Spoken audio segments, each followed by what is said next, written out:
दिल्ली में अगर बिहारी ज्यादा दिखाई दिया तो जूते से मारेंगे, जूते से। काल में हमने काम किया, कोरोना काल में कोई बाहर भी नहीं निकलता था, हम निकलते थे। पैसा नहीं मिला, हम किरायों पे रहते, हमारा पैसा हमें क्यों नहीं मिलता?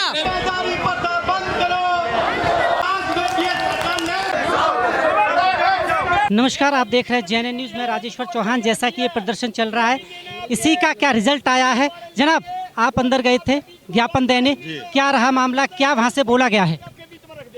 सर, मामला ये रहा, इन हमारे कर्मचारी भाई बहनों की ताकत को देखते हुए प्रशासन ने झुकना पड़ा और वहाँ से सीएम के वहाँ से आदेश हुए हैं कमिश्नर साहब को, और हमारी 2 बजे की जो है मीटिंग बुलाई गई है। उस मीटिंग के अंदर हम अच्छा फैसला होगा तो उसको मानेंगे, अगर गलत कोई निर्णय होगा तो हम बहिष्कार करके आएंगे। क्या क्या मांगे आपने रखी उनके सामने, वो क्या क्या है? हमारी 5 मांग है। सबसे पहले ठेकेदारी प्रथा खत्म करो, 2020 तक के हमारे कर्मचारी भाई बहनों को पक्का करो, चाहे कच्चा कर्मचारी या पक्का कैशलेस कार्ड सुविधा सबको दो, और जो हमारा चाहे कच्चा कर्मचारी या पक्का है इनके एरियर का भुगतान किया जाए। चीज और, उस मीटिंग में आप जितने लोग हैं उनमें से किसी को बुलाया गया है? आप लोगों को किसी को शामिल किया गया है? जो मीटिंग बुलाई है 2 बजे, आप में से किसी को शामिल बताया गया है? क्योंकि पता तो सच्चाई तो तभी आएगी। उसमें जो है हमारी कोर कमेटी की टीम जाएगी, हमारी महिला शक्ति भी है उसमें, और हमारे पदाधिकारी सभी सम्मानित साथी वहाँ पहुँचेंगे। और कोर कमेटी का अध्यक्ष होने के नाते मैं नरेश फिलहाल अपने बहन भाइयों को आश्वासन दिलाना चाहता हूँ, अगर मेरे समाज के लिए, मेरे कर्मचारी भाई बहनों के लिए अच्छा फैसला होगा तो हम उसको मानेंगे, नहीं तो पूरी दिल्ली को कूड़ा करेंगे, चक्का जाम करेंगे। आपके सामने लाना चाहता हूँ, क्या उन लोगों की बात भी आप रखेंगे? याद दिलाना चाहता हूँ, कुछ लोगों को कच्चा रिटायर कर दिया और वो बहुत परेशान है, कुछ लोगों को कच्चा रिटायर कर दिया है, उनके लिए कुछ ऐसा कहेंगे सरकार से, कुछ ऐसी पॉलिसी लाए ताकि उनको दोबारा से कुछ बेनिफिट मिले? सर, जो कच्चे कर्मचारी हमारे रिटायरमेंट किए गए हैं, मैं इस निगम की निंदा करता हूँ, और हमने पहले भी आवाज़ उठाई है। जिस हमारे कर्मचारी भाई का लिस्ट में नाम है और उसी पैनल के अगर कर्मचारी पक्के हुए तो उसको पक्का होने का राइट है, उसको भी हम पक्का कराएंगे। जनाब, अगर मांग नहीं मांगनी सरकार ने तो ये आंदोलन बड़ा होगा।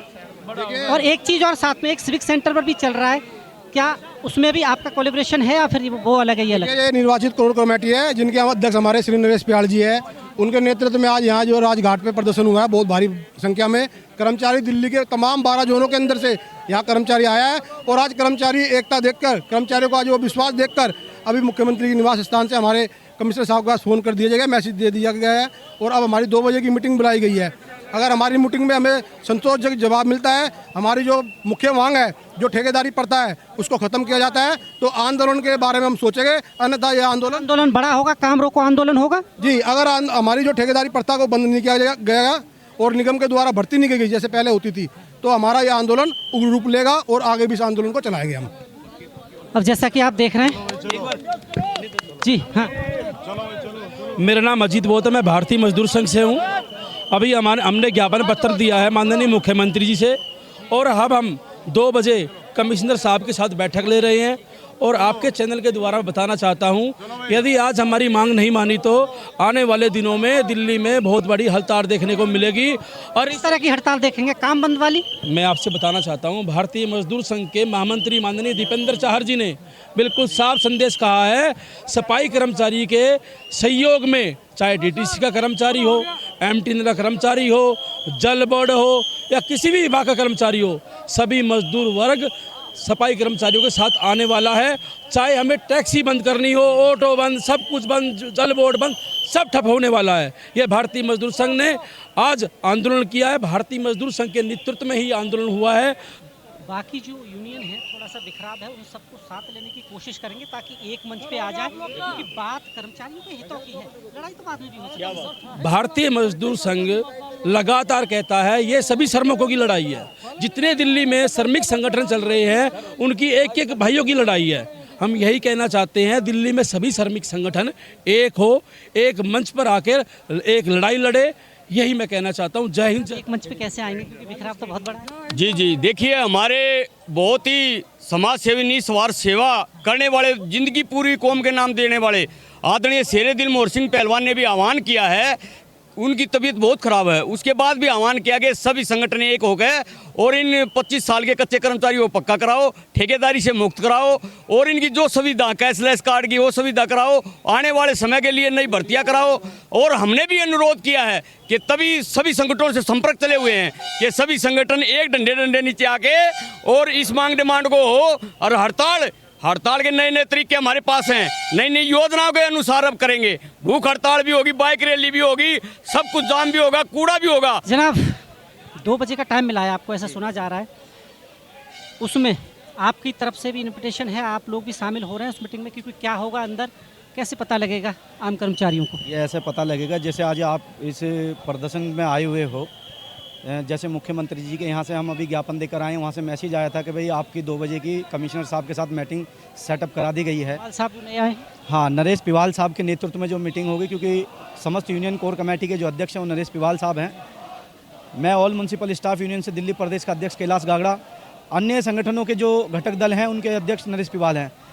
अब जैसे कि हमारी 2 बजे मीटिंग होगी, अगर वो समाज हित में और कर्मचारी हित में हुई तो हम उसका बढ़ चढ़ कर हिस्सा लेंगे, और अगर वो समाज विरोधी मीटिंग हुई तो हम उस मीटिंग का वहीं बहिष्कार करेंगे और अपनी बात को मजबूती से रखेंगे। और ये जो हमारी आगामी लड़ाई होगी, ये घर घर गली गली और प्रत्येक चौराहे पे जाके पहुंचेगी, और हम इसे मजबूती से इतनी मुस्तैदी के साथ लड़ेंगे कि आने वाली कोई अन्य सरकार ऐसी दोबारा गलती नहीं करेगी। मैं एक बड़ा कठिन सवाल आपसे करना चाहता हूँ। सरकारें हमेशा, जो नेता हैं उन्हें बहुत सारे लालच और प्रलोभन दे देती हैं और कहीं ना कहीं आंदोलन बिखर जाता है। मैं सदियों से कवर कर रहा हूँ और देख भी रहा हूँ। 28 दिन की वो हड़ताल बहुत बड़ी थी, जो दिल्ली कूड़ा थी, बहुत लोगों को मिल गया, पर नहीं मिला तो कर्मचारियों को इंसाफ। यहाँ अगर ऐसा होगा उसे कैसे देखेंगे? कि बहुत सारे लोग कहीं ना कहीं डाइवर्ट हो जाते हैं जनाब, और सरकार के पास महारत हासिल है इस चीज़ में। सर, पहले तो मैं आपको बता दूं, क्योंकि मुझे 25 साल निगम में हो गए और मैंने बड़े धरने देखे हैं, बड़ी हड़तालें देखी हैं। तो 28 तारीख की हड़ताल का पहले मैं बता दूं कि जो लोग लोभी लोग थे, जो राजनीतिक फ़ायदा उठाना चाहते थे, 28 दिन की हड़ताल में वो लोग शामिल थे। नरेश पिवाल ना ही तो किसी संगठन से पर्टेन करते, ना किसी राजनीतिक दल से पर्टेन करते हैं। नरेश पिवाल एक साफ छवि के आदमी हैं, और हमारे मुख्य संरक्षक मुकेश वैद्य जी, जो रोड से कोर्ट से तक की लड़ाई अपने कर्मचारियों के लिए लड़ते रहते हैं, हम उस संगठन के सिपाही हैं। अब हमें कोई ठग नहीं सकता, क्योंकि 26 साल में हमने जितने प्रदर्शन देखे हैं ना, हम उन प्रदर्शनों में पार्टिसिपेट कर करके ये सीख गए हैं कि 28 दिन वाली हड़ताल अंतिम नहीं थी, ये वाली हड़ताल अंतिम आगे नहीं होगी। अगर इस 2 तारीख आज 2 बजे जो मीटिंग है, अगर इसमें सफाई कर्मचारियों की मांगें नहीं मानी गई तो सफाई कर्मचारी निगम की ईंट से ईंट बजाने का काम करेंगे। अब आप देख लीजिए 2 बजे जो मीटिंग है, क्या उससे निकल के आता है वो मैं इनके माध्यम से आप तक वो भी पहुंचाऊंगा, क्योंकि वो जानना ज़रूरी है कि आखिर सरकार ने क्या फ़ैसले लिए हैं। क्योंकि सरकार तो सरकार है, चाहे तो बहुत कुछ फैसले ले सकती है इनके हित में। आप देख रहे हैं JNN न्यूज़, बहुत बहुत धन्यवाद।